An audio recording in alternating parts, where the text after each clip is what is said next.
মতোই বাংলাদেশের চেয়ে অনেক বড়, প্রায় ৮৬,০০০ বর্গ মাইলের একটা স্বাধীন দেশ ছিল হায়দ্রাবাদ। এটা যখন পাকিস্তান ভারত স্বাধীন হয় তখন হায়দ্রাবাদও স্বাধীনতা পেয়েছিল।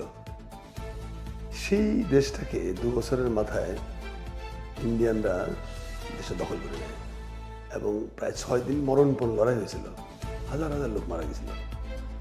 এটা পৃথিবী সেই সময় হায়দ্রাবাদ এমন একটা দেশ ছিল যা জাতিসংঘে তাদের প্রতিনিধি ছিল, পৃথিবীর প্রচুর দেশে তাদের দূতাবাস ছিল, তাদের নৌবাহিনী, বিমান বাহিনী, সেনাবাহিনী, সুপ্রিম কোর্ট, টাকশাল, এভরিথিং। এটা স্বয়ংসম্পূর্ণ দেশ ছিল হায়দ্রাবাদ। তো সেই দেশটা ভারত দখল করে নিল। দখল করে নিয়ে এমনভাবে হায়দ্রাবাদকে টুকরো টুকরো করলো যে হায়দ্রাবাদ বলতে এখন শুধু একটা শহর আছে, আর কিচ্ছু নেই। এর একটা অংশ তেলেঙ্গানা দিয়ে দিছে, একটা অংশ অন্ধ্রকে দিয়ে দিছে, একটা অংশ দিয়ে দিছে মহারাষ্ট্রকে, এরকম নানানভাবে কেটে কুচি কুচি করেছে। হায়দ্রাবাদ বলতে এখন শুধু একটা শহর। তো এই হায়দ্রাবাদ নিয়ে একটা কৌতূহল আমার মধ্যে ছিল যে একটা স্বাধীন দেশ কীভাবে ৬ দিনের যুদ্ধে একটা দেশ দখল করে নিলেন। জাতিসংঘের কাছে যখন হায়দ্রাবাদের প্রতিনিধি বলতেছে যে আমার যুদ্ধবিরতি বিধান জাতিসংঘকে বলছে, তখন পরাশক্তিগুলো জাতিসংঘকে যেটা বলেছিল সেটা হলো যে এটা নিয়ে একটা আলোচনা করতে হবে। নিরাপত্তা পরিষদের অধিবেশন ২০ তারিখে দেওয়া হলো, এমনভাবে ট্রেন এর মধ্যে ইন্ডিয়া যাতে কাজটা কমপ্লিট করতে পারে, এবং তাই ১৮ তারিখের মধ্যে হায়দ্রাবাদে ফল করলো এবং তারপরে তো আর কিছুই থাকলো না। তো সেই হায়দ্রাবাদ আমাকে মাথায় ঢোকে প্রথমবার যখন সিকিম ৭৪ সালে যখন ভারত সিকিম দখল করে নেয়। সিকিম কিন্তু কোনো রক্তাক্ত অভ্যুত্থানের ভিতরে নেয়নি, গণতান্ত্রিক প্রক্রিয়া, পার্লামেন্টের নির্বাচিত এমপিরা ভোট দিয়ে দেশে স্বাধীনতা বিক্রি করে দিয়েছে ইন্ডিয়ার কাছে। এইটা ধাক্কা লাগে প্রথম আবার। তারপরে হায়দ্রাবাদ নিয়ে পড়াশোনা করি। এরপরে গেলাম লন্ডনে। লন্ডনে ৯৫ সালে যখন আমি যাই তখন আমার এক বন্ধু, ও আমাকে এক খুব বিখ্যাত লোক তাসাদ্দুক সাহেব, তার কাছে নিয়ে গেল, খুব সিনিয়র মানুষ। তো এই তাসাদ্দুক সাহেব আমাকে বলে যে তোমার তো হায়দ্রাবাদ নিয়ে অনেক আগ্রহ, তুমি কুতুবউদ্দিন সাহেবের সাথে দেখা করো। সে হায়দ্রাবাদের লোক, হ্যাঁ, সৈয়দ কুতুবউদ্দিন। তো ওনার সাথে এই নিয়ে আমি গেলাম। উনি ইতিমধ্যে তাকে জানিয়ে দিয়েছে যে আমাদের দেশের জন্য এমিনেন্ট পোয়েট বা জার্নালিস্ট তোমার সাথে কথা বলবে। তো ভদ্রলোক ছিলেন না, তার সাথে কথা বলতে বলতেই আমার মানে আসলে চক্ষু ধরে যারা মর্মান্তিক ব্যাপার, এত কাহিনী তো জানতাম না। এরপরে ওনার মাধ্যমেই আমি একটা বই পাই যেটা হায়দ্রাবাদের শেষ প্রধানমন্ত্রী মীর লায়েক আলী, স্যার মীর লায়েক আলীর লেখা দি ট্র্যাজেডি অফ হায়দ্রাবাদ। এটা হলো হায়দ্রাবাদের শেষ প্রধানমন্ত্রীর লেখা বই, খুবই সুন্দর বই। অনুপুঙ্খ বর্ণনা আছে কী ঘটেছিল, কীভাবে ভারত এটা খেলো। তো এইগুলো আমার মধ্যে কাজ করেছে এবং আমি তখন দেশে ফিরলাম, তখন আমি এই ট্র্যাজেডি অফ হায়দ্রাবাদে পড়ে ফেলেছি। তখন দেখি যে আশ্চর্য ব্যাপার, হায়দ্রাবাদকে যেভাবে ভারত গ্রাস করেছে একই প্রক্রিয়া বাংলাদেশে চলতেছে, একটা সেম প্রক্রিয়া। একটা স্বাধীন দেশ কীভাবে ধ্বংস হয়, তার জন্য কীভাবে বুদ্ধিজীবীদের লেলিয়ে দিতে হয়, কীভাবে সাংস্কৃতিক কর্মীদের লেলিয়ে দিতে হয়, কীভাবে মানে রাজনৈতিক দল কিনতে হয়, কিনে তাদের দ্বারা গণ্ডগোল পাকাতে হয়। এই যে সংখ্যালঘু কার্ড ভারত প্রথম খেলে হায়দ্রাবাদে। এই সংখ্যালঘু কার্ড কেন ব্যবহৃত হয়, এরকম নানান কিছু দেখি যে বাংলাদেশের সাথে অক্ষর অক্ষর মিলে যায়। এই বিষয়টা আমার মনে হলো যে আমার দেশের মানুষকে জ্ঞাত করানো দরকার যে অ্যাকচুয়ালি হায়দ্রাবাদ থেকে শিক্ষা নিতে হবে। সিকিম তো এক ধরনের শিক্ষা দিয়েছে আমার, যে পার্লামেন্টের এমপিরা দেশের স্বাধীনতা বিক্রি করে দিতে পারে, এটা একটা প্রক্রিয়া। আরেকটা প্রক্রিয়া হলো সে হায়দ্রাবাদ যেভাবে দখল করেছে। হায়দ্রাবাদে ভারত আর্মি মুভ করার আগে হায়দ্রাবাদের কালচারাল মার্ট দখল করে ফেলেছিল, হায়দ্রাবাদের ইন্টেলেকচুয়ালদের সব কিনে ফেলছিল ইন্ডিয়া, হায়দ্রাবাদের পলিটিক্যাল পার্টিগুলোর মধ্যে ছিন্ন ভিন্ন করে দিয়েছিল, অনৈক্য মানে বিদ্বেষ হিংসা ছড়াই দিয়েছিল। এইভাবে বাংলাদেশেও তাই হচ্ছে। এইটা আমাকে মনে হয় আমার দেশের মানুষকে জ্ঞাত করানো দরকার। যেমন যে নৃশংস গণহত্যা ভারত চালিয়েছিল হায়দ্রাবাদে, সেটা রোমহর্ষক, হাজার হাজার মানুষকে হত্যা করেছে। যেমন সৈয়দ কুতুবউদ্দিন সাহেবের যে ইন্টারভিউ দিয়ে বইটা শুরু হয়েছে, সৈয়দ কুতুবউদ্দিন সাহেব তখন কেবল মানে জীবনে বিয়ে করেছেন কিছুদিন আগে। বিয়ে করার পরে তার ওয়াইফ ছিল সম্ভবত উকিল, ল পাস করেছে উসমানিয়া বিশ্ববিদ্যালয় থেকে। তো সেই মেয়ের সাথে তার বিয়ে হলো। বিয়ে হওয়ার পরেই ভারতীয় আগ্রাসন শুরু হলো। এই আগ্রাসনে তিনি ভারতের বিরুদ্ধে যুদ্ধে অংশগ্রহণ করলেন। হায়দ্রাবাদের ২ রকমের সেনাবাহিনী ছিল, একটা হলো রাষ্ট্রীয় সেনাবাহিনী, আরেকটা ছিল মিলিশিয়া। এই মিলিশিয়া ছিল এই রাজাকার শব্দটা কিন্তু হায়দ্রাবাদ থেকে আসছে। হায়দ্রাবাদের এই মিলিশিয়া বাহিনীর নাম ছিল রাজাকার বাহিনী। আমরা বলি রাজাকার, আসলে রেজাকার শব্দটা আর কি। এই রেজাকার মানে হলো সাহায্যকারী, সহায়তাকারী, স্বেচ্ছাসেবী। তো এই রেজাকার বাহিনীর চিফ ছিলেন কাসেম রিজভী। কাশিম রিজভী খুব পপুলার জননেতা ছিলেন হায়দ্রাবাদের। তো কাশিম রিজভির এই রেজাকার বাহিনীর সাথে যুক্ত হয়ে তিনি মাতৃভূমির স্বাধীনতা রক্ষার পরাণপণ লড়াই করেন। তারপরে উনি হয়ে যান, মানে উইন্ডেড হন, মানে গোলাগুলিতে লেগের ক্ষত বিক্ষত হয়ে যান। এরপরে তখন তিনি আবিষ্কার করেন, তখন উনি জেলখানায়, মানে হাসপাতালেই কেটেছে তার মাসাধিককাল। তারপর তাকে জেলে শিফট করছে, তার বিরুদ্ধে মামলা শুরু হলো, রাষ্ট্রদ্রোহিতার মামলা। নিজের মাতৃভূমির স্বাধীনতা রক্ষার জন্য তিনি যুদ্ধ করলেন, এখন ভারত রাষ্ট্রের বিরুদ্ধে তিনি ষড়যন্ত্র করেছেন, অতএব তার বিচার হবে। যাই হোক, এইখান থেকে বহুদিন পরে ছাড়া পেলেন। ছাড়া পেয়ে তিনি যখন বাইরে ফিরলেন, দেখে যে সেই এলাকাগুলো ছাই হয়ে গেছে, কোথাও কেউ নাই। মানে পুরো হায়দ্রাবাদকে একেবারে গাজায় পরিণত করেছিল ইন্ডিয়ানরা। বোম্বিং করে, শেলিং করে হায়দ্রাবাদের 12টা বাজিয়ে দিয়েছিল এবং পুরো হায়দ্রাবাদের নির্বিচারে জেনোসাইড চালিয়েছিল ইন্ডিয়া। উনি নিজের বাড়িতে এসে থেকে বাড়ি ঘরের কোনো চিহ্ন নেই, তার বাবা মা ভাই বোন সব মেরে ফেলেছে ইন্ডিয়ানরা। তো তিনি খুঁজতে থাকলেন তার ওয়াইফ কালো কথা, কেউ বলতে পারে না। এগুলো আমাকে টাচ করেছিল।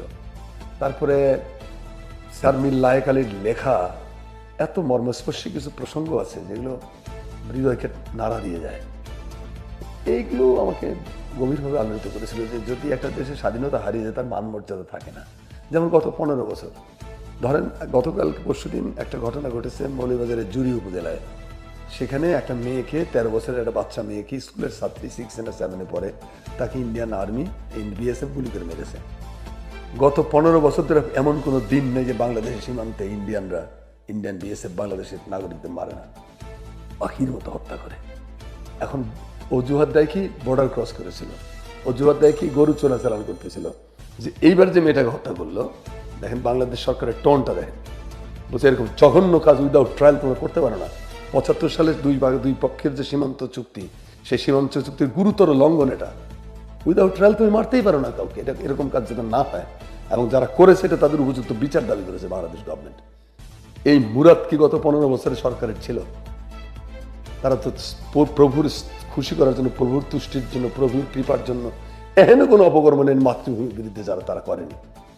এগুলো হলো আমাদের মানে জাগরণের নতুন যে রেগুলেশনটা হয়েছে, সেই রেগুলেশনের ভেতর দেখলে আমরা অর্জন করেছি।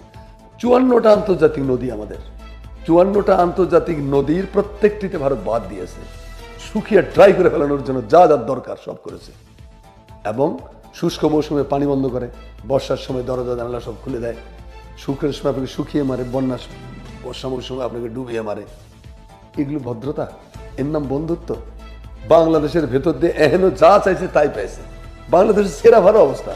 আপনার বাড়ির ভেতর দিয়ে আপনি প্রতিবেশীকে বা পাশের বাড়ির লোককে যাতায়াত করার রাস্তা দেবেন? আমাদের কিন্তু ছিন্ন ভিন্ন অবস্থা। এই যে রিভার নদী ধ্বংস, এই নদী ধ্বংসের ভেতর দিয়ে কি হয়েছে? আমাদের জমি ড্রাই হয়ে গেছে, উর্বরতা কমে গেছে, ইকোলজিক্যাল যে ব্যালেন্স সেগুলো নষ্ট হয়েছে। সুন্দরবন ধ্বংস হয়ে গেছে। সুন্দরবন ধ্বংস করার জন্য ওখানে রামপাল তাপ বিদ্যুৎ কেন্দ্র বানিয়েছে কয়লা ভিত্তিক, যাতে ওখানে এই ইকোলজিক্যাল ব্যালেন্স আরও ধ্বংস হয়। অর্থাৎ ভবিষ্যতে যেন সুন্দরবন নামে বাংলাদেশের যে পার্টটা সেটা যেন না থাকে, থাকবে শুধু ইন্ডিয়ান সুন্দরবন। ওটা দেখার জন্য ট্যুরিস্টরা আসবে। এই যে অন্যায়গুলো, এগুলো দিনের পর দিন হয়েছে। বাংলাদেশের কবি, লেখক, বুদ্ধিজীবী কারো কাছে শুনছেন যে পানি লুণ্ঠনের বিরুদ্ধে, পানি ডাকাতির বিরুদ্ধে কারো কথা বলতে? বলেনি। 2-4 জন ক্ষীণ কণ্ঠে হয়তো চিৎকার করেছে যে রামপাল করলে এটা হবে, ওটা হবে। তারপরে যে ভারতীয় এখানে করিডোর, ট্রানজিট, যা খুশি তাই তারা নিয়েছে। আপনাকে 12 মাইল রাস্তা দেয় না আপনি নেপালের সাথে বা ভুটানের সাথে সংযোগ করার। ওটা ভারতের সার্বভৌমত্বের লঙ্ঘন। তা আমার বাড়ির ভিতরে তুমি যাতায়াত করতে, এটা আমার সার্বভৌমত্বের লঙ্ঘন না? প্রশ্ন তোলার কেউ ছিল না, প্রশ্ন তোলে নাই কেউ। ভারতীয় চ্যানেলগুলো বাংলাদেশের আকাশকে দূষিত করে ফেলেছে। অনাবৃত আকাশ দিয়ে গলিত পুজের মতো ইন্ডিয়ান চ্যানেলগুলো আমাদের ঘরে ঘরে ঢুকে গেছে। আমি মুক্ত চিন্তার পক্ষের মানুষ, কিন্তু এই যে ইন্ডিয়ান চ্যানেলগুলো বাংলাদেশে দেখানো হয়, সেগুলোর ভাষা কি, সেগুলোর সাবজেক্ট কি? পরকীয়ার ট্রেনিং দেওয়া, কিভাবে ঘরের মধ্যে যুদ্ধ করতে, শাশুড়ি বউয়ের মধ্যে দ্বন্দ্ব লাগানো, বাড়িতে কিভাবে আপনি নষ্টামি করবেন, ফষ্টামি করবেন, এইসব শেখানোর জন্য আমি ইন্ডিয়ান চ্যানেল দেখবো নাকি? এটা আমি অ্যালাউ করবো কেন? আপনি ইন্ডিয়ান চ্যানেল গোগ্রাসে গেলতেছেন, আপনাকে কিন্তু গেলানো হচ্ছে, এটা হচ্ছে কালচারাল আগ্রাসন। কিন্তু আপনার একটা চ্যানেলও ইন্ডিয়াতে দেখানো হয় না, কারণ তাদের নাকি কালচারাল যে নিজস্বতা আছে সেটা নষ্ট হয়। তো আমার চ্যানেল দেখলে তোমার নিজস্বতা নষ্ট হয়, তোমার চ্যানেল দেখলে আমার নিজস্বতা নষ্ট হয় না? এটা প্রশ্ন করার কেউ ছিল না গত 15 বছরে। এরকম শত শত উদাহরণ দেওয়া যায়। যে ভারত শুধু ছোট লোকের মতো ইতরের মতো নিচে আর নিচে। ভারত হলো এমন একটা দেশ যে হলো মানে প্রতিবেশীদের সাথে তার কোনো ভালো সম্পর্ক নেই। নেপালের সাথে তার সম্পর্ক তলানিতে।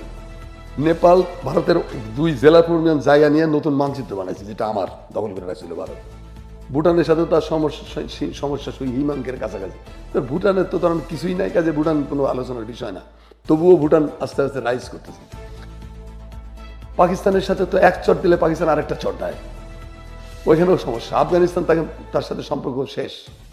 শ্রীলঙ্কার সাথে ভারতের সম্পর্ক শেষ। মালদ্বীপের মতো ছোট দেশ, সেও ভারতকে বের করে দিয়েছে তার দেশের থেকে। মায়ানমারের সাথে তার সম্পর্ক নাই, প্রায় যা আছে সেটা খুবই সামান্য।